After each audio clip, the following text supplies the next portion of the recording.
Zag with the setup, and all he had to do was carry that through a bit and execute it. Indonesia boleh kalah dengan tim lain, tapi tidak dengan Malaysia. Pernyataan ini seperti sudah menjadi mantra yang mendarah daging di hati setiap pecinta dan pelaku sepak bola tanah air. Tidak peduli apakah itu pertandingan persahabatan atau laga resmi. Setiap kali timnas Indonesia berhadapan dengan Malaysia, selalu ada atmosfer panas yang menyelimuti. With the setup, and all he had to do was carry that through a bit and execute it. Repeating a result, it's another wild shot. Gengsi dan harga diri menjadi taruhan saat Indonesia dan Malaysia bertemu. Tensi tinggi tidak hanya terasa di atas lapangan, tetapi juga di tribun supporter. Bahkan merambat hingga ke media sosial. Di setiap pertandingan, rivalitas ini selalu berhasil membangkitkan semangat dan emosi para pendukung kedua negara.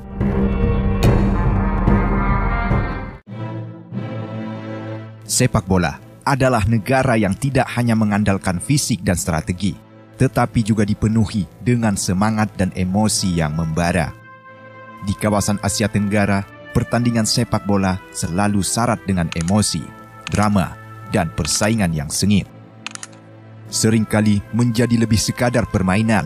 Mereka adalah cerminan dari kebanggaan nasional dan persaingan yang mendalam.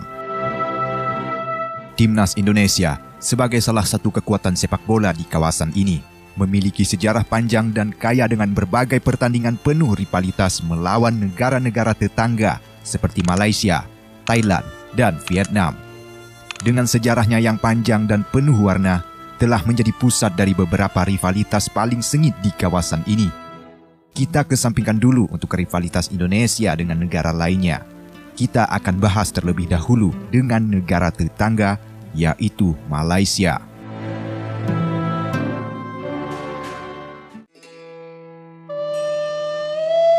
Rivalitas antara Indonesia dan Malaysia adalah salah satu yang paling intens di Asia Tenggara, seringkali disebut sebagai Derby Nusantara.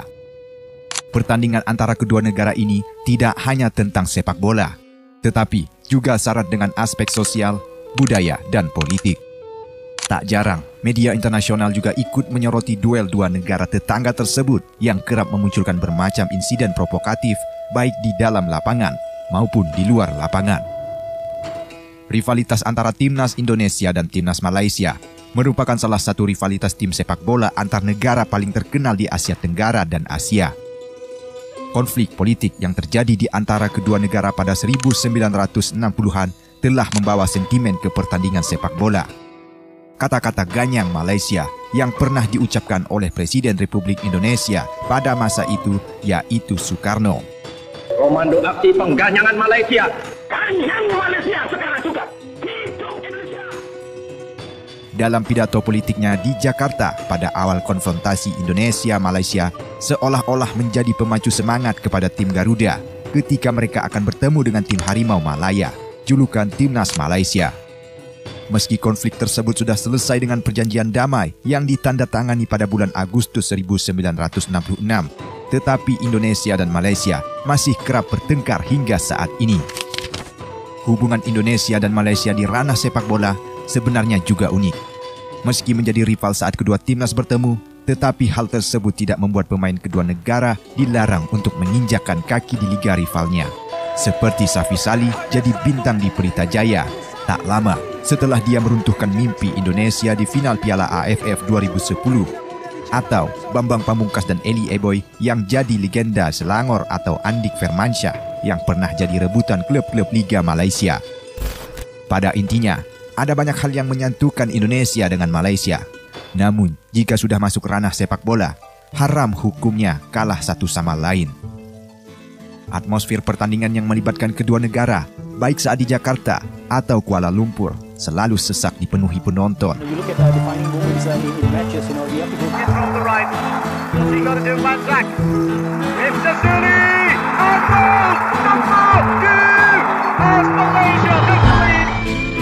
Saat pertandingan berlangsung kerap mencuat insiden kontroversial. Hal itu mempertegas kalau bentrok sepak bola antar Indonesia dengan Malaysia bukan hanya semata olahraga, tapi pertaruhan harga diri bangsa.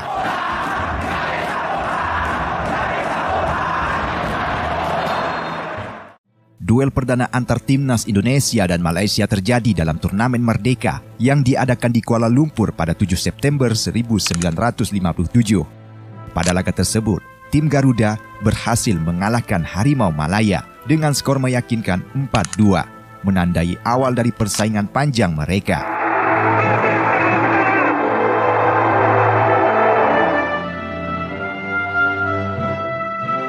Di ajang resmi, Indonesia pertama kali bertemu Malaysia pada 28 Agustus 1962, tepatnya di Asian Games Jakarta. Meskipun bermain di kandang sendiri, Indonesia harus mengakui keunggulan Malaysia dengan skor tipis 2-3, sebuah kekalahan yang menambah bumbu dalam rivalitas ini. Di ajang SEA Games, Indonesia dan Malaysia pertama kali berduel pada 19 November 1977. Tim Garuda berhasil menang tipis 2-1 atas Harimau Malaya di SEA Games Kuala Lumpur. Hal itu menjadi memperkuat citra mereka sebagai pesaing berat.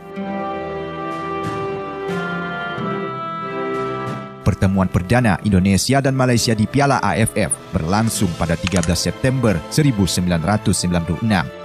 Dalam gelaran perdana Piala AFF kala itu, Garuda harus mengakui keunggulan Harimau Malaya dengan skor 3-1.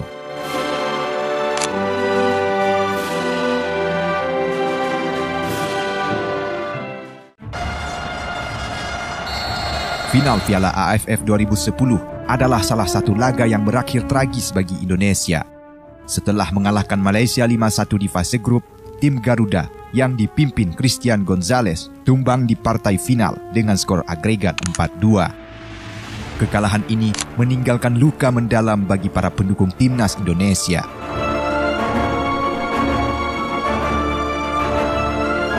Setahun berselang, Harimau Malaya kembali menjadi mimpi buruk bagi tim Garuda di partai final SEA Games 2011. Di hadapan ribuan pendukungnya yang memadati Stadion Gelora Bung Karno, timnas Indonesia yang dinahkodai oleh Rahmat Darmawan digasak tim negeri jiran lewat drama adu penalti dengan skor 4-3 setelah kedua tim bermain imbang 1-1 di waktu normal dan perpanjangan waktu. Dan Malaysia menang dengan skor 4-3. Dengan demikian maka skor total adalah 5-4 bagi kemenangan. Khusus di pentas SEA Games 2017, Indonesia dan Malaysia ada di grup berbeda. Kans kedua tim bersua di babak semifinal amat besar. Namun, jauh sebelum itu, Indonesia juga memiliki kenangan manis saat bertemu Malaysia. Timnas Indonesia meraih medali emas SEA Games pertama mereka di cabang sepak bola pada edisi 1987 setelah menaklukkan Malaysia di partai final. Tim Garuda yang dipimpin Berjematullah Pelwa menang tipis 1-0 lewat gol tunggal Ribut Waidi, memberikan kebanggaan besar bagi Indonesia. Sepanjang sejarah, total sudah 95 kali kedua tim bertemu. Timnas Indonesia memenangi 39 laga. Sedangkan Malaysia 35 pertandingan, sebanyak 21 duel disudahi hasil imbang. Jumlah duel ini terbanyak antar negara sesama Asia Tenggara. Keunggulan rekor kemenangan tak lantas membuat Indonesia bisa tersenyum puas. Faktanya, dari koleksi trofi event resmi, timnas Malaysia lebih unggul. Tim dengan warna kebesaran loreng kuning dan hitam itu sekali tercatat menjadi juara Piala AFF. Sementara itu, tim Garuda belum sekalipun sukses menjadi yang terbaik di kawasan Asia Tenggara. Pencapaian maksimal Indonesia ialah menjadi 5 kali runner-up Piala AFF. Satu lagi yang patut dicatat, prestasi kubu lawan juga unggul dibanding Indonesia di level klub. Johor Darul Ta'zim FC menjadi juara Piala AFC edisi 2015. Di sisi lain, pencapaian tertinggi klub Indonesia adalah saat Persipura Jayapura menembus semifinal di turnamen level kedua Asia tersebut pada musim 2014.